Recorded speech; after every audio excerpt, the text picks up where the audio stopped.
turned toward her. She looked nervous. Her hands were shaking, but her voice was clear. "Your Honor, I have something you need to see." The entire courtroom froze. Laura immediately turned toward our daughter.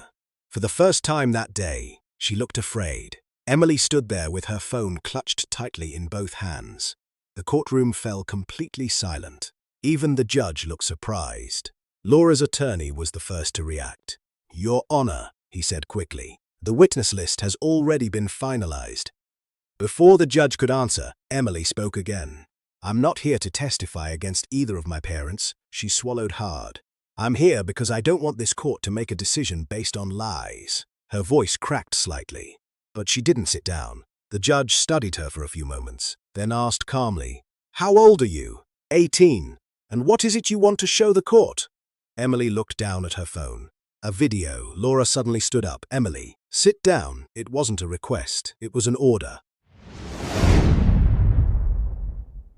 For the first time in her life, my daughter didn't obey. Instead, she looked directly at her mother.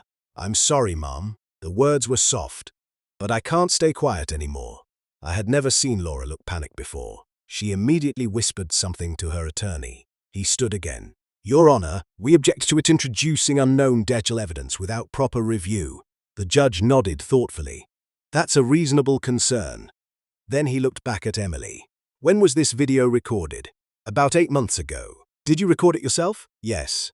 "What does it contain?" Emily hesitated, then quietly answered, "A conversation my mother didn't know I heard." The room became so quiet I could hear someone shifting papers across the courtroom. Laura's face turned pale. The judge asked one more question.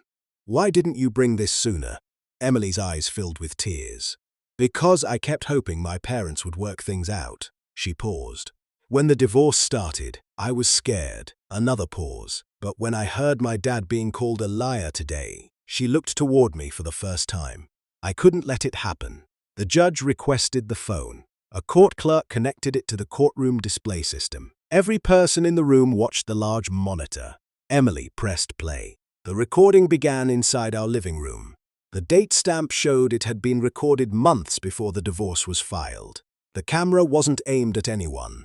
It looked as though Emily had accidentally started recording while her phone rested on a nearby table. At first there was only background noise, then voices, Laura's voice, and another man's voice. The man laughed softly. "So, when are you finally telling Henry?" Laura answered without hesitation. "Soon." The man asked, "Are you worried he'll find out about us?" Laura laughed. "No, he still trusts me." I felt my stomach tighten. The courtroom remained silent. The recording continued. "I just need the divorce finished first." The man asked, "And the house?" Laura replied calmly, "My lawyer says if I keep documenting that he's emotionally distant and always working, I'll probably get most of it." Someone in the courtroom quietly gasped. The recording wasn't finished. The man sounded uncertain. "What about Emily?" Laura sighed. "I hate dragging her into this." Then she said something that broke my heart. "But if she thinks I'm the victim, she'll stay with me." I couldn't believe what I was hearing. My own daughter couldn't believe it either. Tears rolled down her face as the recording continued. The man asked one final question. "Does Henry suspect anything?" Laura laughed again. "He apologizes for things he didn't even do." That sentence echoed through the courtroom. Nobody moved. Nobody spoke. When the recording ended, the room was completely still. Even Laura's attorney looked stunned. Laura herself stared at the table. She hadn't said a single word. The judge removed his glasses slowly, then looked toward Laura. "Is that your voice?" Several long seconds passed. Finally, yes, barely above a whisper. Her attorney closed his folder without saying anything. For the first time since the hearing began, he looked completely defeated. The judge called for a brief recess. People slowly stood. No one spoke loudly. Everyone seemed shocked by what they had just witnessed. I remained seated, unable to process everything. Emily walked toward me. She looked terrified. "I'm sorry I waited so long." I stood and hugged her tightly. "You have nothing to apologize for," she began crying.